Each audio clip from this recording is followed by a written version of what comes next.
SSC পরীক্ষা 2026-এর ফলাফল প্রস্তুতির কাজ প্রায় শেষ পর্যায়ে রয়েছে। আগামী 27 বা 28 জুলাইয়ের মধ্যে প্রস্তুত হয়ে যাবে রেজাল্ট, তারপর প্রকাশ হবে।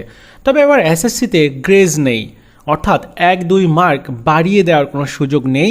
এই বিষয়টা জানিয়েছেন ঢাকা শিক্ষা বোর্ডের একজন কর্মকর্তা।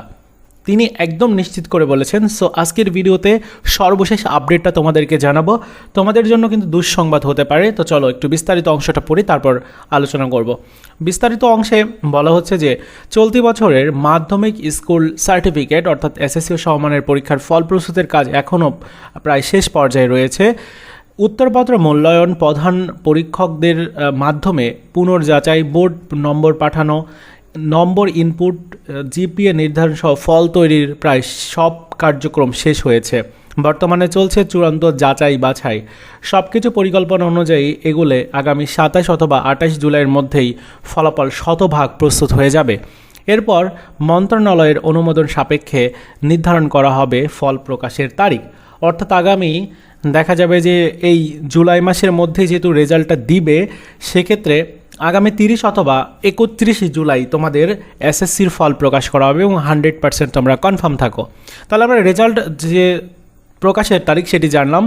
এবার বাংলাদেশ আন্তঃশিক্ষা বোর্ডের সমন্বয় কমিটির সভাপতি এবং ঢাকা শিক্ষা বোর্ডের চেয়ারম্যান তিনি বলেছেন যে আমরা আশা করছি 27 অথবা 28 জুলাইয়ের মধ্যে রেজাল্ট শতভাগ প্রস্তুত হবে। এরপর বিষয়টি মন্ত্রণালয়ের উপরে নির্ভর করবে, অর্থাৎ শিক্ষা বোর্ডের শেষ প্রস্তুতির ফল প্রকাশের চূড়ান্ত সিদ্ধান্ত নেয় মন্ত্রণালয়।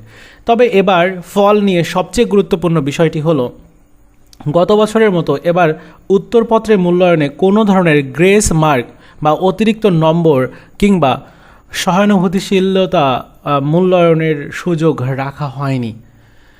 শিক্ষা বোর্ডের সংশ্লিষ্ট সূত্র থেকে জানানো হয়েছে যে পরীক্ষার্থীরা উত্তরপত্রে যা লিখেছে কেবল সেই উত্তর এবং নির্ধারিত নম্বর বন্টনের ভিত্তিতেই মূল্যায়ন করা হচ্ছে বা হয়েছে। সীমার কাছাকাছি নম্বর পাওয়া কোনো শিক্ষার্থীকেও অতিরিক্ত নাম্বার দিয়ে পাশ করিয়ে দেওয়া কিংবা গ্রেড পরিবর্তনের কোনো সুযোগ এবার রাখা হয়নি। এবং বোর্ড কর্মকর্তা বলছেন কয়েক বছর ধরে অস্বাভাবিক উচ্চ পাশের হার এবং বিপুল সংখ্যক জিপিএ 5 নিয়ে নানান প্রশ্ন উঠেছিল, বিশেষ করে উত্তরপত্র মূল্যায়নের অতিরিক্ত নাম্বার এবং সহানুভূতিশীলতার যে মূল্যায়ন ও তথাকথিত গ্রেস মার্ক দেওয়ার অভিযোগ ছিল। সেই প্রেক্ষাপটে গত বছর থেকে মূল্যায়নের ব্যবস্থায় বড় পরিবর্তন আনা হয়েছে এবং উদ্দেশ্য ছিল ফলাফল যেন শিক্ষার্থীদের প্রকৃত শেখার সক্ষমতার প্রতিফলিত হয় এবং কৃত্রিমভাবে সাফল্যের হার বাড়ানো যায়। এবারেও সেই নীতিতে অনড় থাকছে বোর্ড। নাম প্রকাশ না করা শর্তে ঢাকা শিক্ষা বোর্ডের একজন কর্মকর্তা তিনি বলেন, আমরা এবারও যা লিখেছে তাই নাম্বার নীতিতে খাতা মূল্যায়ন করেছি। কোথাও গ্রেস মার্ক বা অতিরিক্ত নাম্বার দেওয়া রাখার সুযোগ হয়নি। পরীক্ষার্থীরা যে উত্তর লিখেছে তার ভিত্তিতেই নম্বর দেওয়া হয়েছে, ফলে ফলাফলেও তারা সরাসরি প্রতিফলন দেখা যাবে। তাহলে ফলাফলেও তার সরাসরি প্রতিফলন দেখা যাবে। এটার মানে কি, এটার সংকেত কি দিয়েছে তারা? সেটা সংকেত হচ্ছে যে এবার মানে বিপুল সংখ্যক শিক্ষার্থী ফেল করতে যাচ্ছে, যেহেতু নাম্বারটা বাড়িয়ে দেওয়া হয় না।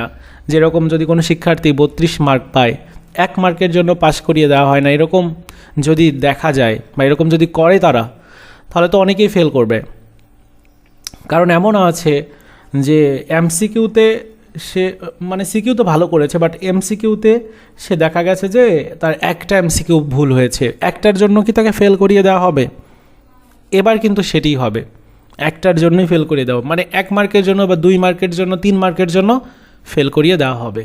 এটা শিক্ষা বোর্ড থেকে বলা হলো। তো এটা তোমাদের জন্য খুবই দুঃসংবাদ। এখন দেখা যাক রেজাল্ট কেমন হয়। যতটুকু মনে হচ্ছে যে রেজাল্ট খারাপ হবে অনেক শিক্ষার্থীর, বা তোমাদের যে জিপিএটা খুব তুলনামূলক একটু খারাপ হতে পারে, বা তুমি যেটা লিখেছো ওই অতটুকুর মধ্যেই তুমি নাম্বারটা পাবে। তো তোমাদের আগামী 30 অথবা 31 জুলাই এসএসসির ফল প্রকাশ করা হবে। 100% কনফার্ম থাকো। ভিডিওটি এই পর্যন্তই ছিল। দেখা হচ্ছে নতুন ভিডিওতে। ভালো থাকো সবাই, ধন্যবাদ।